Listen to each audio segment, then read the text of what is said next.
While it might not be as rugged as its patrol cousin sold overseas, our 2018 Nissan Armada tester makes up for it in creature comforts. Leather upholstery, heated and ventilated seats, heated steering wheel and a whole suite of driver assists, this platinum trim Armada combines the confidence of a Titan with much of the comfort of an Infiniti QX80. In addition to the standard equipment, our four-wheel drive tester includes the second-row captain's chair package, $450, and carpeted floor and cargo mats, $310. In all, it rings up at $63,545, including destination charges. The Armada is not really my cup of tea, and I wasn't going to drive it this week. On the ride into the office on Monday, though, the snow was coming down hard, and cars were in the ditch, on wreckers.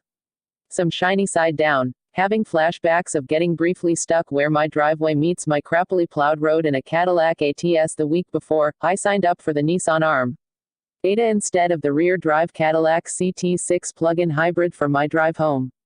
My commute was a breeze. Despite being a huge monster, the view from the driver's seat of the Armada was great. A high seating position, relatively low beltline, big mirrors and massive windows all around, I had no problem making my way through rush hour traffic in the icy dark. Even better, the Armada Platinum comes with Nissan's Safety Shield Suite and adaptive cruise control, acting like an extra set of eyes going down the road. Even in city traffic with no cruise control, the Armada was happy to brake early and smoothly. Even bringing the vehicle to a complete stop without beeping and flashing lights in my face. It was a cozy ride. The interior is spacious, and the leather upholstery comfortable. I warmed up with the heated seats and steering wheel, and listened to a podcast via Bluetooth. In addition to the smoothness of the adaptive cruise control, though there were two instances when I had to intervene when the Armada wasn't slowing down quickly enough, the ride was also surprisingly compliant. There was a little bit of road noise, but the sound of the V8 wasn't too intrusive either. Associate Editor Joel Stocksdale, man, this thing is classic body-on-frame SUV through and through. Walking up to it is like approaching a Clydesdale, and I feared it wouldn't be as easy to maneuver. Fortunately, some of the traditional SUV characteristics actually make it fairly easy to thread through the city. As John mentioned, visibility is excellent.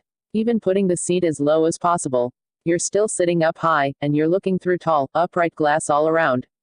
The corners are easy to spot, and the steering is very light, so you don't have to wrestle it in slow motion to drive it.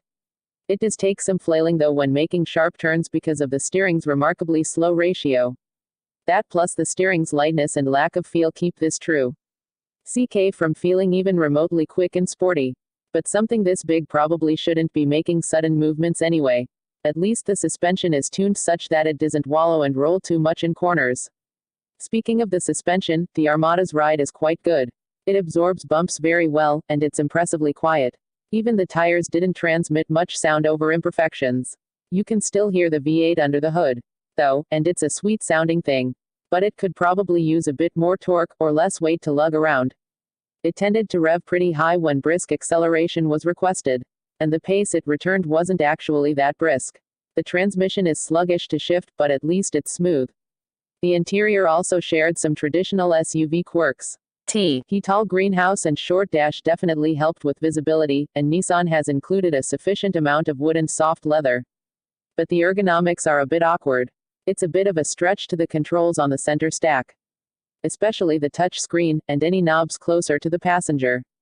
Also, for some reason, the climate controls are way at the bottom, even below the CD player controls, which is inconvenient.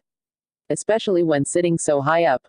I can't speak to the Armada's off-road abilities, but at least on road, it's a solid, unexceptional drive that's sure to be appreciated by SUV diehards. But for average buyers, a more modern, unibody, possibly car-based crossover may actually provide a better everyday experience.